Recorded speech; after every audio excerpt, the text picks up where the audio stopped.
guys, my name is Arden. Welcome back to my channel. I am wearing the same thing as I wore in my last video because it is the same day. It is like 3 seconds later. I am going to be talking about my 2019 favorite authors. These are in no particular order. I just wanted to get it out there, get this list out there. First author I'm going to mention today is Lauren Oliver. I have read her book Before I Fall in 2019. And that is why she belongs on the 2019 list, even though the first book that I read of hers was Delirium, and I believe it was in 2013. Here is Delirium, here's Pandemonium, and the last one is Requiem that I have somewhere on the bookshelf. So Lauren Oliver is my first 2019 favorite author that I wanted to mention because she deserves to be on this list. The next one is pretty obvious because I constantly talk about her, and it's Morgan Matson. In 2019, I've read Amy and Roger's Epic Detour as well as Since You've Been Gone. Oops.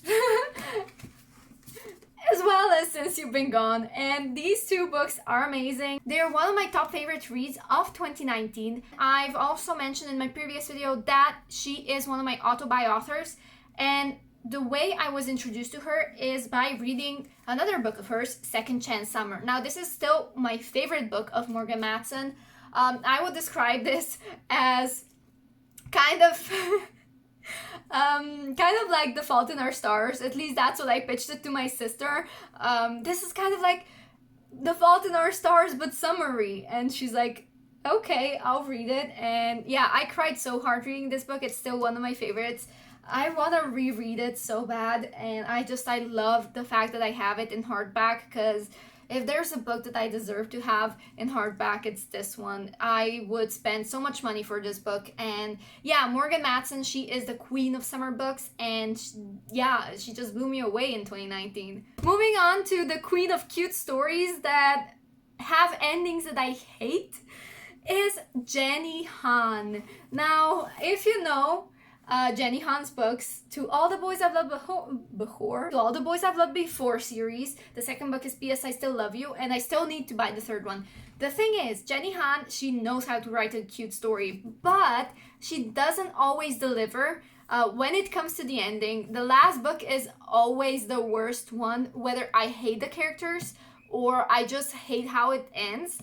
It's just a pattern that I've noticed with her books. She writes some of the cutest summer stories, that's why I'm letting it slide. She knows how to write. She knows how to create a story that readers will love, even though she has to work on her endings.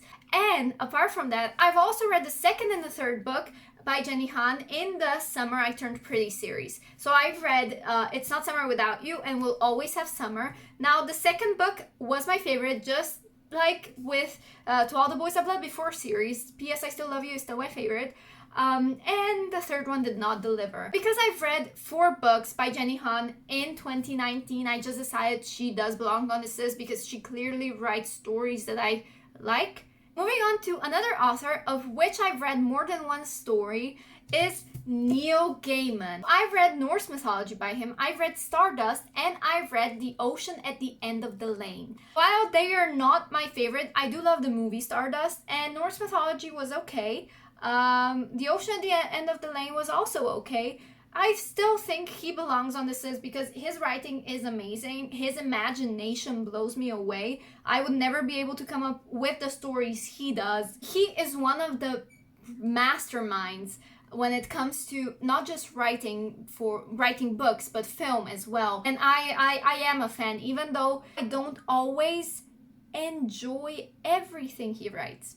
Next author is Mary E. Pearson. I have read The Kiss of Deception in 2019, and I thought this book was great. I think I would have enjoyed it a lot more if I didn't rush through it, because I felt like I wouldn't be able to read 45 books in 2019, so I kept rushing through books, and then I got into a book slump. And yeah, I think if I read this book again, I would enjoy it far more. I still have to read the second book, which is The Heart of Betrayal, and I think there are more books, I'm not entirely sure, but she knows how to keep a reader at the edge of their seat.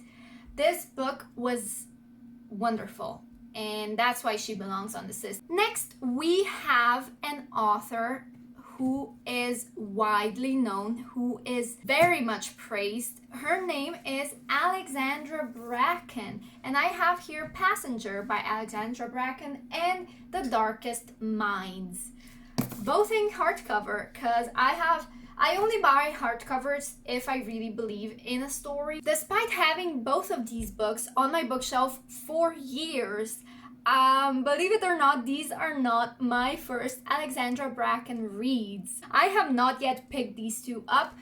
No, actually in 2019, the first book of Alexandra Bracken's that I have read is The Dreadful Tale of Prosper Redding.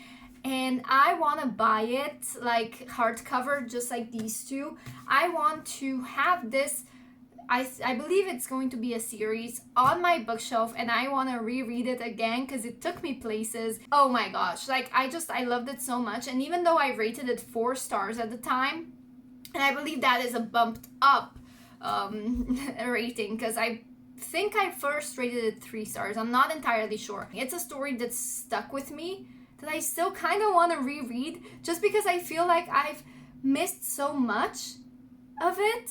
You know, I feel like if I reread it again, I would love it so much more. And then the last author on this list is Kiersten White. In 2019, I read her book, The Dark Descent of Elizabeth Frankenstein, and even though my rating is 3 stars, the writing blew me away. This is something that I will stick by. Even if I don't like the story, if the writing is good, the author deserves a praise. Some authors focus more on the story, some authors focus more on the characters, others focus on the writing itself. Every aspect should be looked at, and even though if the other aspects of the book fail for you, which is a subjective opinion of mine, like if I don't like the story, somebody else might.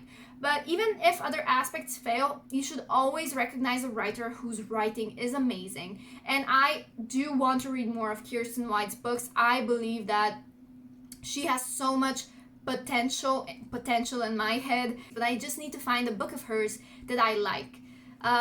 So yeah, Kiersten White is one of my top favorite authors of 2019, even though the rating is 3 stars. That concludes my list of 2019 favorite authors. Thank you guys so much for watching this video. I hope you liked it. Give it a thumbs up.